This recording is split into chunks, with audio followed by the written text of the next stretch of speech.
One Take Podcast Nation. Sports, lifestyle, and more.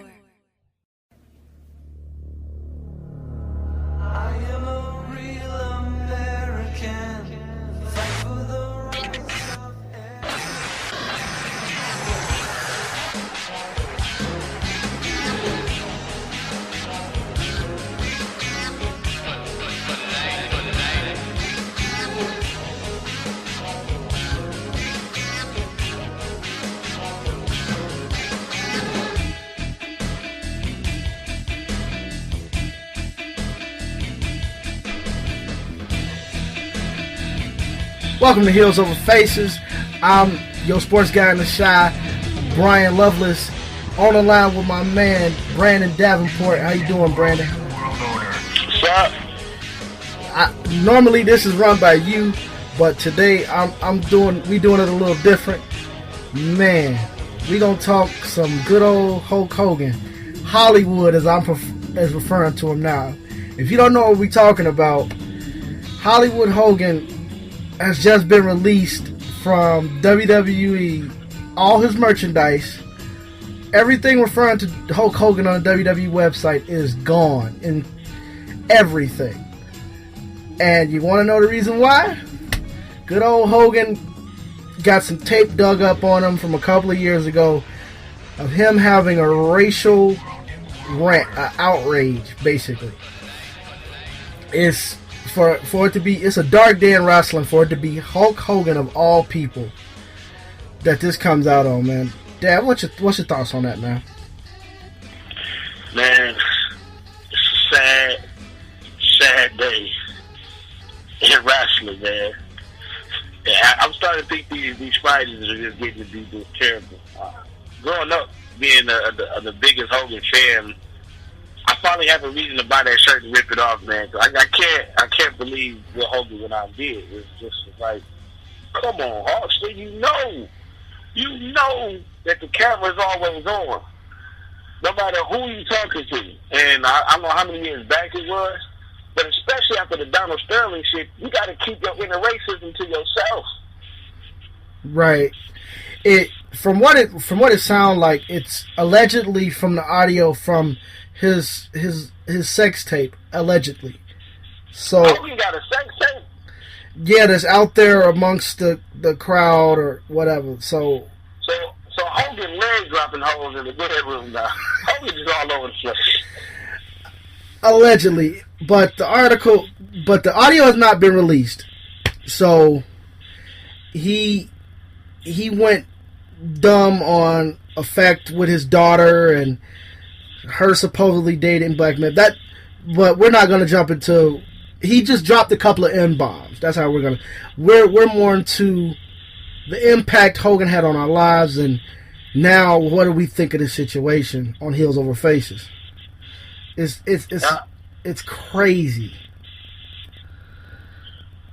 I mean, I'm gonna say this and get this off much as early. It's funny how Hogan gets released, which he deserves to be from what I've read and put in a particular image.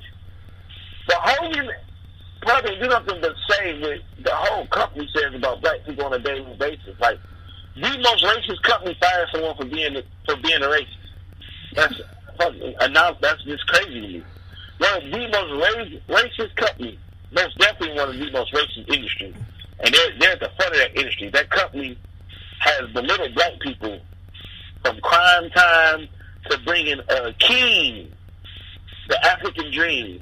That man was not black at all. Right. So it's just funny how Vince will do anything to protect himself. I guarantee you, if we ever get a microphone to Vince off of, boy, there wouldn't be a black wrestling fan out here. I would not doubt that at all. I mean, it's just a sad day in a day of wrestling to find out mostly everybody's American hero is found to be a racist. I mean, it's hard on wrestling fans. A lot of us grew up on Hogan. One generation or another grew up on Hulk Hogan. He's been in the business well past myself in your lifetime.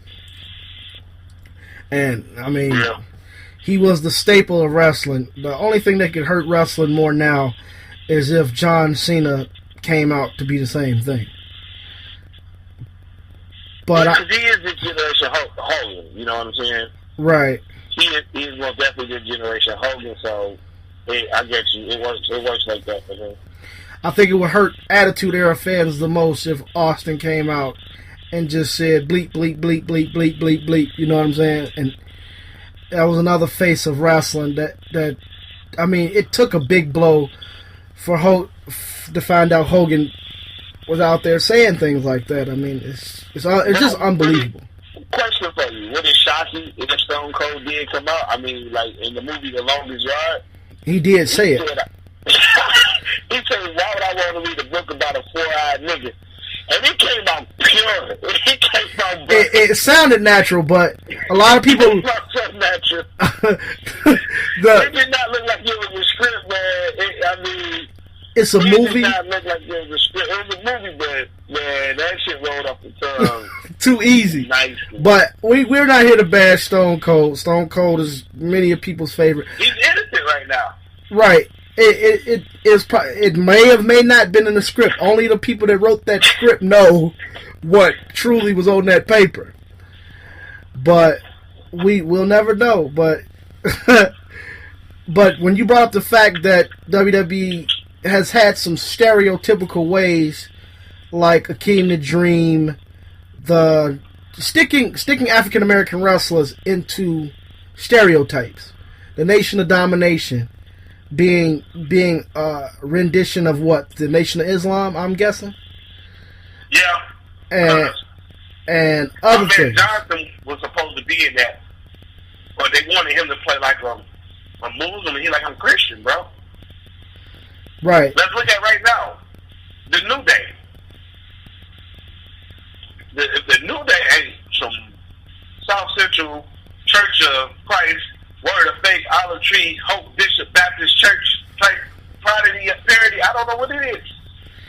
Yeah, that I looked at that as soon as they started releasing the vignettes and was like, wow, what type of stereotype is this? And you also brought up a stereotype in the past when it came to a match the New Day had when Kofi and Xavier Woods switched places and the referee didn't notice it. The referee, of who was Caucasian at the time, he didn't notice that Xavier Woods and Kofi Kingston had switched places when you up and said, huh, they just proved one of the biggest stereotypes in America. All black people look the same. Yeah, oh yeah, we was watching it together. Yeah. It's one of the things, that's why, like, if y'all don't know, I am a black guy, inner city born black kid. I've heard racist terms said in a very derogatory way. I've heard them say it in terms of endearment. I know WWE has to protect themselves, you know what I mean? But it to me, it's one of those things is who got caught. It's bad that it's Hogan. But this coming from a company that, I don't have no problem with that. This comes from a company where they have a lineage of just very, very, very borderline of racism that you can just tell how they talk behind the scenes. Like, prime example, we got it more than the New Day right now. What did I call it a couple weeks ago? I called it the Black Showcase. We had 3 straight matches where every black person on the roster was fighting. Right. And when the Divas got called up from NXT last week, they instantly threw Sasha Banks with the 2 darkest players on the team. Only reason Alicia Fox is with the Bellas is just because they need a pretty face. Right. Like, why Paige, not Paige, why the boss couldn't been over there with Paige and Sasha Banks, you know what I mean? As an NXT Revolution type deal. Yeah, but no, she got to be a part of what they call bad or something. Just like, yeah, they should have just called them sisters with attitude. Yeah, you could have went that far. I'm pretty sure that was on the list of names you could have called them. I'm pretty sure it didn't make it far though. We don't want to seem too outrageous, you know what I'm saying? Yeah, they don't. But and that's why it saddened me with the Hulkster, because we gotta remember at one point in time we thought these guys were superheroes. That's why it was kind of hard seeing Taker come back Sunday and Monday looking as old as he does, because you don't think these guys get old. Like Hogan was my superhero as a kid. Like, he was a person that, even though I knew he was actually in the script and all that stuff, but it's like, watch him in Three Ninjas Strike Back, watching him in No Holds Bar, Rocky. He always had this physique of this like persona, this bigger than life persona. Like his physique and his persona, like his physique was always one of the most muscular men I've ever seen. And his persona and his image that he carried, it was like Hulk still was a superhero. Like I remember having a cartoon and like Hogan can turn like 20 feet tall and lift stuff up. You know what I'm saying? And it's like to hear him say this is like it's not shocking that he says it. It's just shocking that he said it in the way that he did. It's like after Donald Sterling, like when are people gonna learn? Like America, and I get hit all the time for saying this. America is soft as hell right now. You no longer have freedom of speech. We might as well throw that shit out the book because you're not allowed to speak your freedom of speech. You're not allowed to make mistakes no more in America. I mean, not for years, but Ray Rice is not playing in the NFL for something probably half of the NFL does, including the owners. Domestic violence. Yeah, that's why it's such a common crime. That's why there's really no jail time. That's why it steps to it, because it happens all the time. And it's like now you can't say what you want to say no more because there's always a camera, there's always a phone around, and you get punished. Hogan will not rebound from this. I'm sorry. He can go to TNA, he can go to Global Force, he can go to Lucha.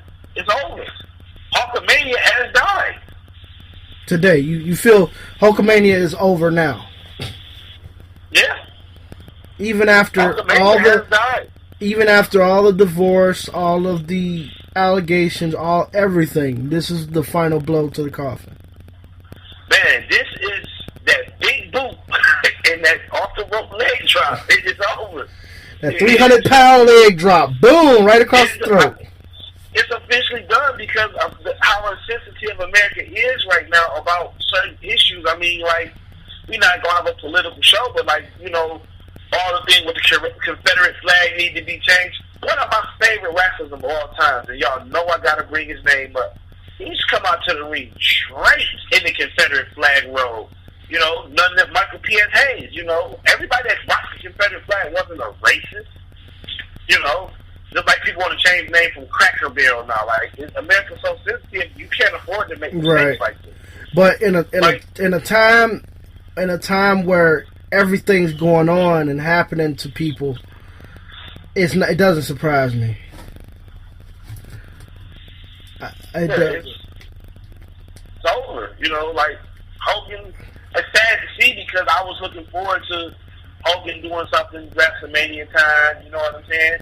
The good thing about it is I may get to meet Hogan quite more often now because all he gonna have to do now is hit the comic book trail hard. It's the only place he's gonna make some money.